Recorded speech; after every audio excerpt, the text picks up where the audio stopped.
प्रिय विद्यार्थियों नमस्कार। जेमिनी क्लासेस से मैं सूरज तिवारी। हम लोग अभी तक पढ़ रहे थे मैथ को। आइए आज हम लोग पढ़ेंगे कक्षा 10 के विज्ञान को, जिसकी डेमो क्लास आज आपको मिलेगी। आशा करते हैं कि आप लोग अपने कक्षा 10 की तैयारी को शुरू कर दिए होंगे 2026 की बोर्ड परीक्षाओं को ध्यान में रखते हुए, क्योंकि जेमिनी क्लासेस भी शुरू कर चुका है आपके लिए कक्षा 10 की 2026 की बोर्ड परीक्षाओं को ध्यान में रखते हुए अपने नए बैच को। हमारा नया बैच 27 जनवरी से पहला चल रहा था, दूसरा फाउंडेशन बैच हमारा 1 मार्च से शुरू हुआ, जिसकी डेमो क्लासेस 27 जनवरी से चल रही हैं, जिन्हें आपने देखा भी होगा। आइए आज आपको मिल रही है दूसरी डेमो क्लास, जो कि विज्ञान की है, और इसमें हम शुरू करेंगे पहले पार्ट को, जिस पहले पार्ट को हम लोग जानते हैं रासायनिक अभिक्रियाएं एवं समीकरणों के नाम से। ठीक है, तो बिना किसी देर किए हुए आइए पाठ की तरफ चलते हैं। तो बच्चों, हमारा जो पाठ है आज रासायनिक अभिक्रियाएं एवं समीकरणें हैं। इस पाठ के अंतर्गत हमको जो पढ़ना है रासायनिक अभिक्रिया को पढ़ना है। ठीक है, हमारा आज का पाठ है रासायनिक अभिक्रियाएं एवं समीकरणें। रासायनिक अभिक्रियाएं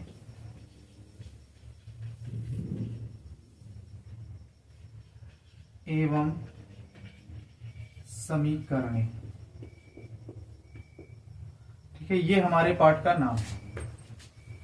तो बच्चों, हमारा जो ये शीर्षक है पहले पाठ का रासायनिक अभिक्रियाएं एवं समीकरणें, इसको हमको पढ़ना है। आप जानते हैं कि इस ब्रह्मांड में जो भी चीजें हैं वो क्या है, कुछ परमाणुओं से, द्रव्यों से मिलकर के बनी हुई हैं, और इनमें सदैव परिवर्तन होते रहते हैं। द्रव्यों के अंतर्गत उनकी रासायनिक संगठन, उनके रासायनिक संगठन में, भौतिक अवस्था में, तो इन सब चीजों में परिवर्तन होते रहते हैं। इसी के अंतर्गत हम लोग 2 प्रकार के परिवर्तन पढ़ेंगे। किसमें? इसी पाठ के अंतर्गत हम लोग 2 प्रकार के परिवर्तन पढ़ते हैं। पहला परिवर्तन होता है हमारा भौतिक परिवर्तन। पहला परिवर्तन क्या होता है? भौतिक परिवर्तन। और दूसरा परिवर्तन है हमारा रासायनिक परिवर्तन।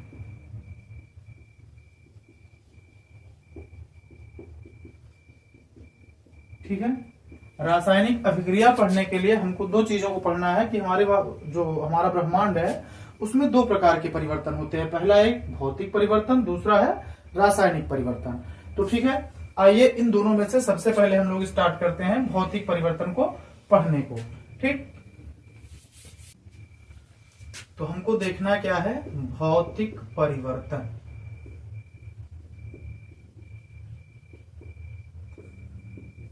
भौतिक परिवर्तन का मतलब क्या होगा? पदार्थ में होने वाले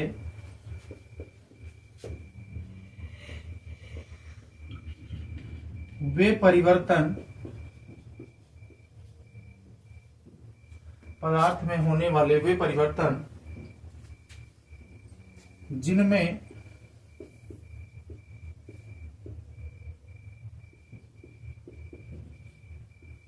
पदार्थ की भौतिक अवस्था, जिनमें पदार्थ की भौतिक अवस्था, आकार व भौतिक गुण में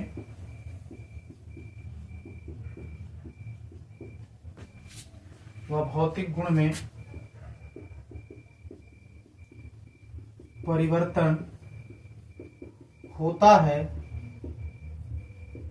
परंतु रासायनिक संघटन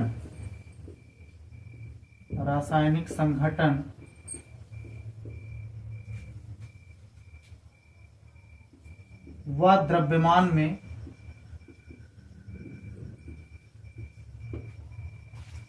कोई परिवर्तन नहीं होता।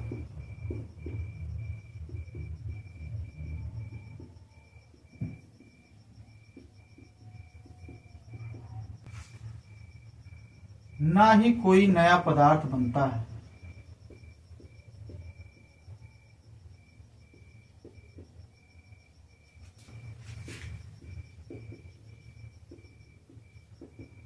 बनता है ठीक है। देखो बच्चों, भौतिक परिवर्तन के बारे में क्या है कि पदार्थ में होने वाले वे परिवर्तन जिनमें पदार्थ की भौतिक अवस्था, आकार व भौतिक गुण में परिवर्तन होता है, परंतु रासायनिक संघटन व द्रव्यमान में कोई परिवर्तन नहीं होता, ना ही कोई नया पदार्थ बनता है, ऐसे परिवर्तन को हम लोग भौतिक परिवर्तन कहते हैं। अब भौतिक परिवर्तन में जैसे देख लीजिए, हमारे पास क्या है, पानी है। पानी हमारे पास है, ये क्या है, लिक्विड स्टेट में है। जब इसको हम लोग ठंडा करते हैं पानी को, तो पानी बदल जाता है किसमें, बर्फ में बदल जाता है। ठीक है, बर्फ में बदल गया, यानी इसकी अवस्था में परिवर्तन हो गया, भौतिक अवस्था में परिवर्तन हुआ है। तरल था, यानी तरल से हो गया आपका ठोस, ठोस यानी द्रव से ठोस हो गया। अगर हम इसके ताप में और परिवर्तन करें, यानी ताप को बढ़ा दें, तो यही पानी क्या बन जाता है, वाष्प बन जाता है। यानी आपने तापमान में परिवर्तन किया, तो तापमान में जब हमने कमी की तो ये ठोस में बदल गया, द्रव था, और जब हमने तापमान बढ़ाया तो द्रव से ये वाष्प यानी गैस में बदल गया। यानी इसकी अवस्था में परिवर्तन हुआ, भौतिक अवस्था इसकी बदल गई। पहले द्रव था, फिर ठोस हुआ, फिर ठोस से द्रव और द्रव से वाष्प हो गया। ठीक, परंतु इसके रासायनिक संघटन यानी जल जो है किससे किससे मिलकर बनता है, तो H2 से और O2 से मिलकर के क्या बनता है, हमारे पास H2O बनता है। ठीक है, अब इसमें अगर ये बर्फ अवस्था में है, यानी ठोस अवस्था में भी है, तब भी ये H2O ही रहेगा, जो इसका रासायनिक संघटन है वही रहेगा। वाष्प में बदलेगा तब भी वही रहेगा, H2O ही रहेगा। और अगर द्रव में है तब भी ये H2O के रूप में ही रहेगा, यानी इसके रासायनिक संघटन में कोई परिवर्तन नहीं हो रहा है। दूसरी बात कही गई द्रव्यमान। अगर हमने यहाँ पे 1 किलो पानी को बर्फ बनाया है, तो इसका भी वजन 1 किलो ही रहेगा। और बर्फ यानी सॉरी, और पानी को जब हम गर्म करेंगे, वाष्प में बदलेगा, तो 1 किलो पानी का ही वाष्प बनेगा, यानी उससे ज्यादा का वाष्प नहीं बनेगा। तो जो हमारा द्रव्यमान है उसमें भी क्या होगा, कोई परिवर्तन नहीं होगा। इसी को हम लोग क्या कहेंगे, भौतिक परिवर्तन कहेंगे। आइए देखते हैं दूसरे परिवर्तन को, जिसका नाम है रासायनिक परिवर्तन।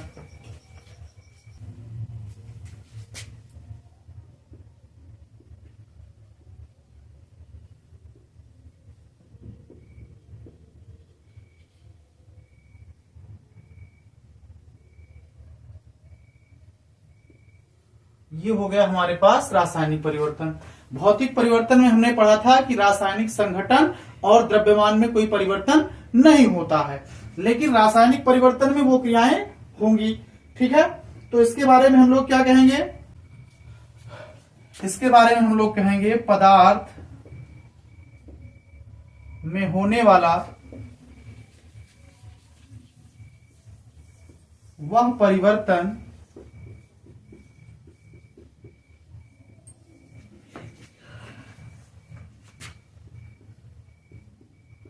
जिसमें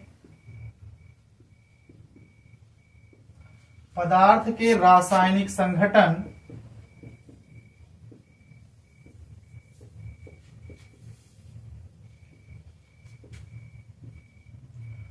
व द्रव्यमान, रासायनिक संघटन व द्रव्यमान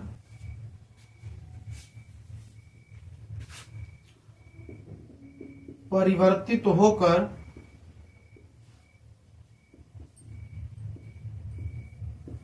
एक या एक से अधिक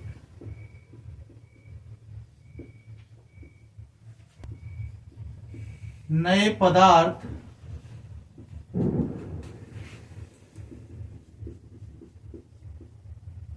बनाते हैं। रासायनिक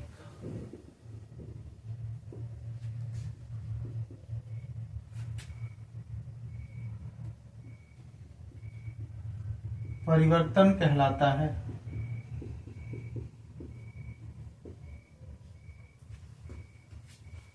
ठीक है बच्चों, तो रासायनिक परिवर्तन में क्या होता है कि पदार्थ में होने वाला वह परिवर्तन जिसमें पदार्थ के रासायनिक संघटन व द्रव्यमान परिवर्तित होकर एक या एक से अधिक नए पदार्थ बनाते हैं, रासायनिक परिवर्तन कहलाता है। भौतिक परिवर्तन में हम लोगों ने पढ़ा था कि उसमें कोई नया पदार्थ नहीं बनता है, लेकिन रासायनिक परिवर्तन में नया पदार्थ बनता है। बच्चों हमने दो चीजें देखी, रासायनिक परिवर्तन और भौतिक परिवर्तन। अब हम चलते हैं हमारे पाठ के जो शीर्षक था रासायनिक अभिक्रिया पर। किस पे चलते हैं? रासायनिक अभिक्रिया। इसके बारे में हम लोग बात करेंगे, रासायनिक अभिक्रिया। ठीक है, अगर इसके बारे में हम लोग बात करें तो हम ये कह सकते हैं, जब एक या एक से अधिक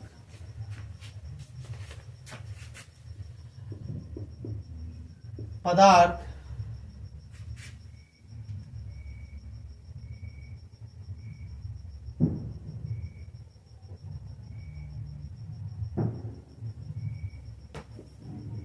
जब एक या एक से अधिक पदार्थों के परमाणु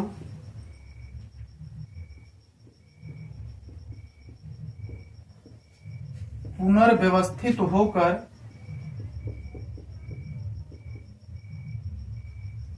जब एक या एक से अधिक पदार्थों के परमाणु पुनर्व्यवस्थित होकर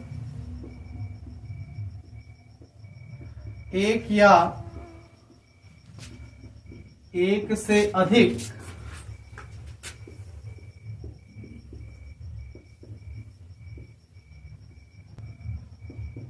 नए पदार्थों का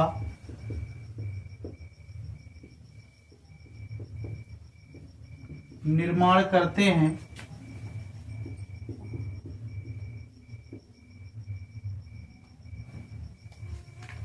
जब एक या एक से अधिक पदार्थों के परमाणु पुनर्व्यवस्थित होकर एक या एक से अधिक नए पदार्थों का निर्माण करते हैं, तो उस प्रक्रिया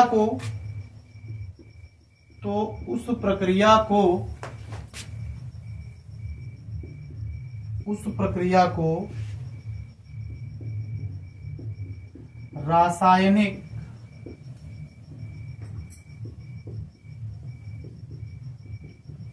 अभिक्रिया कहते हैं। ठीक है, इसमें क्या है कि जब एक या एक से अधिक पदार्थों के परमाणु पुनर्व्यवस्थित होकर एक या एक से अधिक नए पदार्थों का निर्माण करते हैं, तो उस प्रक्रिया को हम लोग रासायनिक अभिक्रिया कहते हैं। जैसे हम लोग देखते हैं, इसमें कहा गया एक या एक से अधिक पदार्थों के परमाणु। हमारे पास एक पदार्थ है कार्बन और इसका एक परमाणु, दूसरा पदार्थ है हमारे पास ऑक्सीजन। इसके दो परमाणु आपस में क्या कर रहे हैं? एक अभिक्रिया कर रहे हैं। इसमें क्या होगा? ये दोनों जब आपस में क्रिया करते हैं तो एक नया पदार्थ बनता है जिसका नाम है कार्बन डाइऑक्साइड। और कार्बन तथा ऑक्सीजन के परमाणुओं को देखो, यहाँ पे एक था, यहाँ पे दो था, दोनों अलग अलग थे, और इस प्रकार से दोनों व्यवस्थित हुए कि एक नया पदार्थ बन गया। इस नए पदार्थ को बनने की जो प्रक्रिया है, इन दोनों के मिलकर के इस नए पदार्थ यानी कार्बन डाइऑक्साइड के बनने की प्रक्रिया को ही हम लोग क्या कहेंगे? रासायनिक अभिक्रिया कहेंगे। यानी जब एक या एक से अधिक पदार्थ पुनर्व्यवस्थित होकर के एक या एक से अधिक नए पदार्थों की संरचना करते हैं, तो उनके नए पदार्थों के बनने की जो प्रक्रिया है उसको हम लोग क्या कहेंगे? रासायनिक अभिक्रिया। तो सीधी सीधी बात यह है कि वह प्रक्रिया जिसमें एक या एक से अधिक पदार्थ के परमाणु आपस में क्रिया करके क्या बनाए? एक या एक से अधिक नए उत्पाद बनाए, उस प्रक्रिया को हम लोग क्या कहेंगे? रासायनिक अभिक्रिया कहेंगे। ठीक है, आइए बढ़ते हैं आगे की तरफ और अब हम लोग पढ़ेंगे रासायनिक समीकरण के बारे में।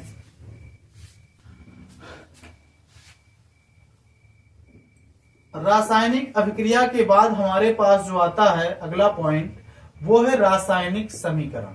क्या है? रासायनिक समीकरण। तो अभी हमने रासायनिक समीकरण में क्या पढ़ा था? एक कार्बन था, कार्बन का एक परमाणु ऑक्सीजन के दो परमाणुओं के साथ अभिक्रिया करके क्या बना रहा था? CO2 बना रहा था। ठीक है, अब इसी के बारे में, यानी ये पूरा जो लिखा हुआ चीज है, कार्बन, ऑक्सीजन और कार्बन डाइऑक्साइड, ये क्या है? आपका रासायनिक समीकरण है। अगर हम लोग इसके परिभाषा की बात करें तो इसकी परिभाषा हो जाएगी, किसी रासायनिक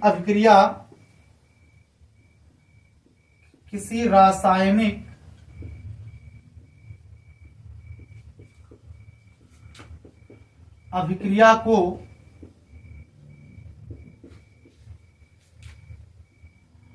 उसमें भाग लेने वाले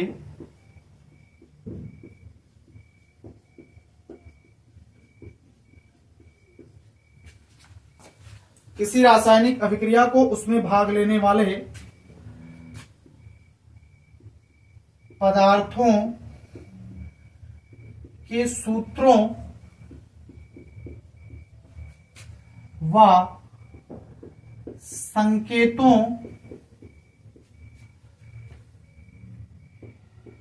के रूप में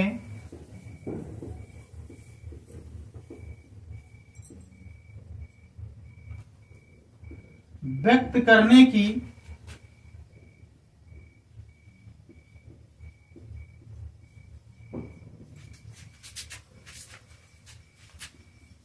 विधि को रासायनिक समीकरण कहते हैं। रासायनिक समीकरण कहते हैं। ठीक है भैया, आपने क्या देखा कि यहां पे कार्बन था, ऑक्सीजन था और कार्बन डाइऑक्साइड था। तो इसके आधार पे हम लोग रासायनिक अभिक्रिया के आधार पे अगर रासायनिक समीकरण की परिभाषा दें तो ये होगी किसी रासायनिक अभिक्रिया को उसमें भाग लेने वाले पदार्थों के सूत्रों व संकेतों के रूप में व्यक्त करने की जो विधि है उसी को आप क्या कहते हैं, रासायनिक समीकरण कहते हैं। जैसे कार्बन था, ऑक्सीजन था और कार्बन डाइऑक्साइड था, तो इसके रूप में जो व्यक्त करने की विधि है हमारी वो क्या कहलाती है, रासायनिक समीकरण कहलाती है। ठीक है, अच्छा आइए इसमें कुछ चीजों पे और हम लोग बात करते हैं। आशा करते हैं आपको समझ में आ रहा होगा। अगर जो भी पॉइंट आपको समझ में नहीं आएगा या नहीं आ रहा होगा उसके बारे में आप हमें कमेंट करके जरूर बताएंगे। ठीक है, आप ज्यादा से ज्यादा कमेंट करेंगे, वीडियो को लाइक करेंगे, चैनल को सब्सक्राइब भी कर लेंगे जो लोग अभी तक चैनल को सब्सक्राइब नहीं किए हैं। अगर क्लास समझ में आ रही है तो आप वीडियो को लाइक कीजिए। आइए आगे बढ़ते हैं हम लोग। देखिए ये तो हो गई रासायनिक समीकरण की बात। अब इसमें थोड़ा और हम लोग ऐड करें तो ये देखते हैं कि ये पार्ट है आपका और दूसरा ये पार्ट है। तो इस भाग को हम लोग क्या कहेंगे, इसको बच्चों हम लोग कहते हैं अभिकारक। क्या कहते हैं, अभिकारक। और इसे हम लोग कहते हैं उत्पाद। यानी दाएं भाग को, एरो के दाएं भाग को उत्पाद कहते हैं और बाएं भाग को अभिकारक कहते हैं। अंग्रेजी में इसे रिएक्टेंट और इसे कहते हैं प्रोडक्ट। ठीक है, अभिकारक की अगर हम लोग परिभाषा लिखें तो ये हो जाएगा रासायनिक अभिक्रिया में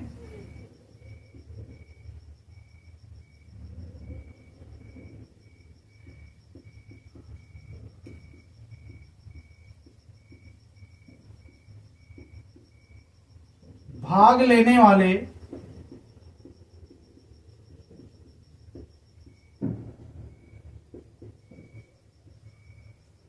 रासायनिक अभिक्रिया में भाग लेने वाले पदार्थ को अभिकारक कहते हैं।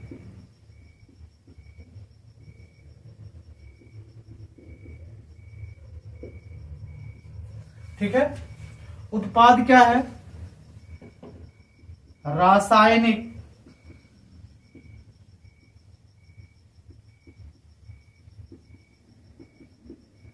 अभिक्रिया के फलस्वरूप बने नए पदार्थ को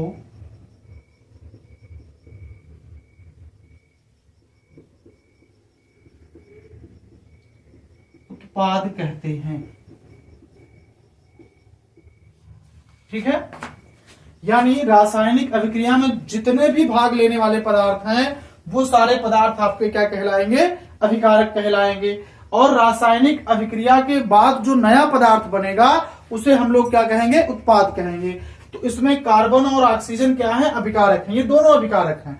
अलग अकेला एक कार्बन अभिकारक है और दूसरा ऑक्सीजन अभिकारक है। लेकिन इधर जो उत्पाद बना है यानी कार्बन डाइऑक्साइड यौगिक, ये हमारा क्या कहलाएगा, उत्पाद कहलाएगा।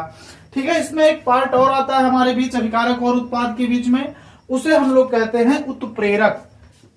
क्या क्या कहते हैं उसे, उत्प्रेरक कहते हैं। तो इसके बारे में अगर मैं कहूं तो कहेंगे अभिक्रिया की गति बढ़ाने वाले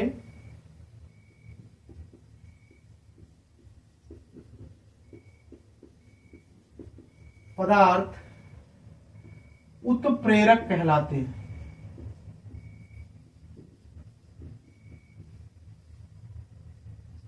उत्प्रेरक कहलाते हैं। ठीक है, अभिकारक, उत्पाद और उत्प्रेरक।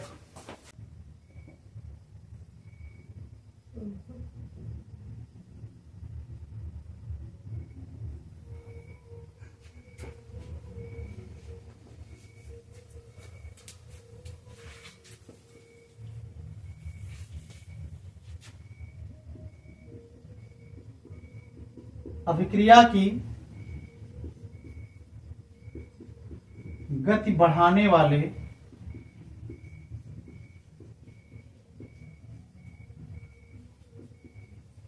पदार्थ उत्प्रेरक कहलाते हैं।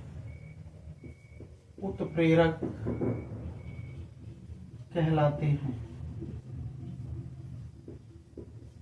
ठीक है, वे पदार्थ जो अभिक्रिया की गति को बढ़ा देते हैं उसे हम लोग उत्प्रेरक कहते हैं। यानी ये करते कुछ नहीं है, अगर कहा जाए तो ये अभिक्रिया में भाग नहीं लेते हैं, उत्पाद के बनने में सहायक होते हैं। यानी इन दोनों को उत्प्रेरित करेंगे कि आप ज्यादा से ज्यादा अभिक्रिया करके उत्पाद दीजिए, ज्यादा से ज्यादा।